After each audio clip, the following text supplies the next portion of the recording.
Hi hi friends. Friends, எல்லாருக்கும் happy Pongal. இது நம்மளோட ஃபஸ்ட்டு விலாகு. நாம் இன்றைக்கி பொங்கலை செலிப்ரேட் பண்ண ஸ்டார்ட் பண்ணுறோம். நாங்கள் எல்லோரும் குளிச்சுட்டு ரெடி ஆகிட்டு பொங்கல் ட்ரெஸ்ஸஸ் எல்லாம் போட்டுட்டு எங்களோட அவுட்ஃபிட் எப்படி இருக்குதுன்னு கமெண்டில் சொல்லுங்கள். ஸோ பொங்கல்னாவே ஃபஸ்ட்டு எங்கள் ஊர் சைடெல்லாம் காப்பு கட்டி தான் ஸ்டார்ட் பண்ணுவோம். ஸோ அது எப்படின்னு பார்க்கலாம் வாங்க. காப்பு கட்ட போகிறோம். ஹாய் ஃப்ரெண்ட்ஸ், இதுதான் காப்பு கட்டுறதுன்னு சொல்லுவாங்க. ஸோ உழவர் திருநாள் அன்றைக்கி நாங்கள் இதை கட்டி தான் ஸ்டார்ட் பண்ணுவோம். ஸோ வீட்டுக்கு கட்டியாச்சு. இப்போ நாம் வந்து கழனிக்கிட்ட போயிட்டுருக்கோம். நம்ம விவசாயம் அப்படின்றதுனால நம்ம உழவர் திருநாள் எல்லாம் இது. ஸோ அதுக்கும் அதுக்கு தானே நம்ம மெயினாக அந்த ஃபெஸ்டிவலை கொண்டாடுறோம். அதனால் அதுக்கு வந்து நான் காப்பு கட்ட இதை எடுத்துகிட்டு போயிட்டுருக்கேன் கழனிக்கிட்ட. அங்கே போயிட்டு காப்பு கட்டி அப்படியே நம்ம அவுட்ஃபிட் எப்படி இருக்குன்னு சொல்லுங்கள். ஆமாம், கொஞ்சம் மாடர்ன் விவசாயின்றதுனால கொஞ்சம் ட்ரெண்டாக இருக்கும்னு நினைக்கிறேன். ஸோ எப்படி இருக்குன்னு நீங்கள் கமெண்டில் சொல்லுங்கள். நான் வயல்கிட்ட போயிட்டு இதை காட்டுறேன். Okay, bye friends. நம்ம வயல்கிட்ட வந்துட்டோம் காப்பு கட்டுறதுக்கு. பாருங்கள் எவ்வளோ கொக்குங்க நம்ம வயலில் மேய்ஞ்சிக்கிட்டு இருக்குன்னு. ஸோ அப்படியே கொண்டு போயிட்டு நம்ம இதை நம்ம கழனியில் சொருக போகிறோம்.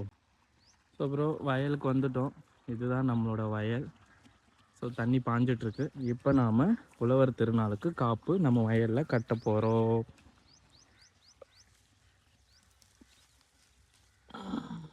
காப்பு கட்டியாச்சு. எப்படி இருக்குது வயல் பாருங்க. ஸோ இந்த தை திங்கனால நம்ம என்ன பண்ணுவோம்னா, விடிய காலையில் எழுந்துச்சி குளித்து முடித்து நம்ம சூரியனை வரவேற்கிறதுக்காக எல்லா காய்கறிகளையும் வச்சு நாங்கள் பூஜை பண்ணிவிடுவோம். அந்த பூஜையோட விலாக் தான் நீங்கள் இப்போ பார்த்துட்ருக்கீங்க. இந்த பூஜை பண்ணி முடித்ததுக்கப்புறமா நம்ம வந்து அதுக்கப்புறம் பொங்கல் வச்சு சூரியன் பகவானுக்கு திரும்ப வந்து படைக்குவோம். ஸோ இப்போ இது பூஜை பண்ணிகிட்ருக்காங்க. பூஜை முடித்ததுக்கப்புறம் நாம் சூரிய பொங்கல் வச்சுட்டு அதை வந்து படைக்கலாம். ஸோ இப்போ சூரிய பொங்கல் பண்ணிட்டோம், கேஸ்லேயே வச்சுட்டோம், அடுப்பில் பண்ணாதனால. ஸோ இப்போ அதை வந்து சூரியனுக்கு படைச்சிட்டு நம்ம வந்து கீழே போய் சாமிக்கு பூஜை கும்பிட்டு நம்ம பொங்கலை ஃபினிஷ் பண்ணிடலாம். ஸோ என் பையன் அது என்னன்னு ரொம்ப ஈகராக பார்த்துட்ருக்கான். ஸோ இப்போ கீழே போகலாம், வீட்டுக்கு வாங்க. ஸோ இதுதான் சாமி ரூமில். மேலே சூரியனுக்கு ஃபஸ்ட்டு நம்ம படையல் போட்டுட்டு அதை முடிச்சுட்டு கீழே வந்து சாமிக்கு படைச்சிட்டு பொங்கலை ஃபினிஷ் பண்ணிட்டோம். ஸோ உங்கள் வீட்டில் உங்கள் சைடில் நீங்கள் எப்படி பொங்கலை செலிப்ரேட் பண்ணுவீங்கன்னு கமெண்ட்ஸில் சொல்லுங்கள். ஸோ டே 1ஓட விலாக் இன்றைக்கோட முடிஞ்சிருச்சு.